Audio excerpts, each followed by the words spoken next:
Maka Allah tabaraka wa ta'ala mengatakan, wa fid janahaka lil mu'minin, maka tundukkanlah sayap-sayapmu, rendahkanlah dirimu kepada orang-orang yang beriman. Maksudnya bukan merendahkan, menghinakan diri, jemaah, enggak.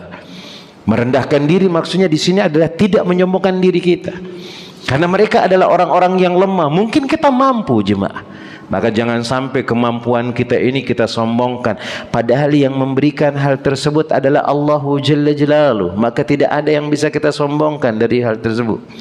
Kemudian Allah tabaraka wa ta'ala mengatakan, wasbir nafsaka ma'al ladina yad'una rabbahum bil ghadati wal 'ashi yuriduna wajha wa la ta'du aynaka anhum turidu zinatal hayatid dunya.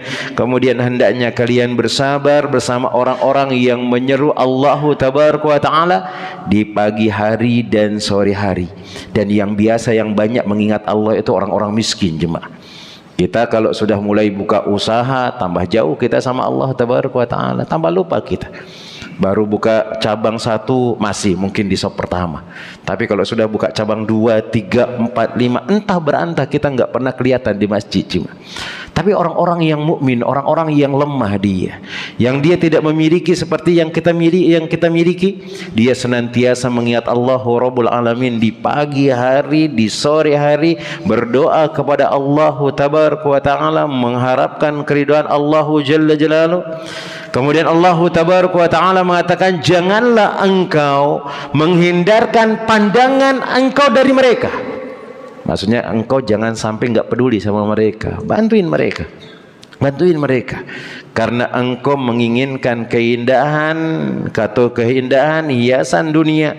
Karena mungkin kalian melihat diri kalian lebih besar, lebih kaya dari orang lain, sehingga kalian akan menolak kemudian menghinakan mereka. Jangan. Dan orang-orang di sisi Allah tabaraka wa ta'ala sejatinya disebutkan oleh Allah Rabbul Alamin, tidak ada yang membedakan kita di depan Allah Rabbul Alamin, jemaah. Antum mau orang kaya, mau orang miskin, orang cantik, orang yang mungkin jelek, orang yang tampan, atau mungkin yang buruk rupa, enggak ada bedanya di sisi Allah tabaraka wa ta'ala. Sama saja. Yang membedakan kita adalah ketika kita bertakwa kepada Allah Rabbul Alamin. Antum lihat ada seorang sahabat yang sangat hitam kulitnya, yang mungkin orang-orang ketika dia nanti datang melamar anaknya mungkin akan ditolak. Tetapi Allah tabaraka wa ta'ala memberikan segala-galanya bagi hamba tersebut. Dan di antara sahabat yang mulia juga Bilal, yang kita sudah tahu ceritanya di mana-mana. Beliau adalah orang yang kulit hitam, yang tidak seperti kita, mungkin kulit kita lebih cerah daripada beliau, tapi di sisi Allah Jalla Jalaluh Bilal itu lebih mulia daripada kita.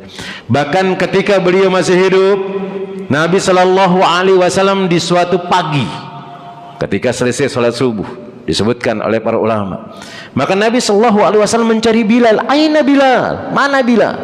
Mana Bilal? Dipanggil Bilal. Kemudian Nabi Shallallahu Alaihi Wasallam mengatakan, inni dakhaltul bariyatal jannah.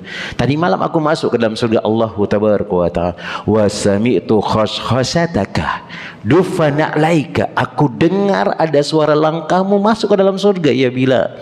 Masuk ke dalam surga ya Bilal. Bima sabaktani ilal jannah. Amalan apa yang engkau kerjakan wahai Bilal, yang engkau bisa amalkan kemudian engkau bisa masuk ke dalam surga? Ternyata ada amalan khusus yang dikerjakan oleh Bilal. Dan kita tahu Bilal itu bukan orang kaya. Dia tidak seperti Abu Bakar, dia tidak seperti Umar, dia tidak seperti Utsman, tapi Allah Jalla Jalaluh jamin dia masuk surga oleh Allah Rabbul Alamin. Maka kita enggak boleh membanggakan diri kita kemudian kita merendahkan orang lain. Kita punya apa, jimat? Harta yang kita miliki, kesehatan yang kita miliki, itu semuanya punya Allah. Allah Maha Kuasa untuk membalikkan, kemudian membuat kita mati, membuat kesehatan kita ini hilang, kemudian membuat kita sengsara oleh Allah Rabbul Alamin.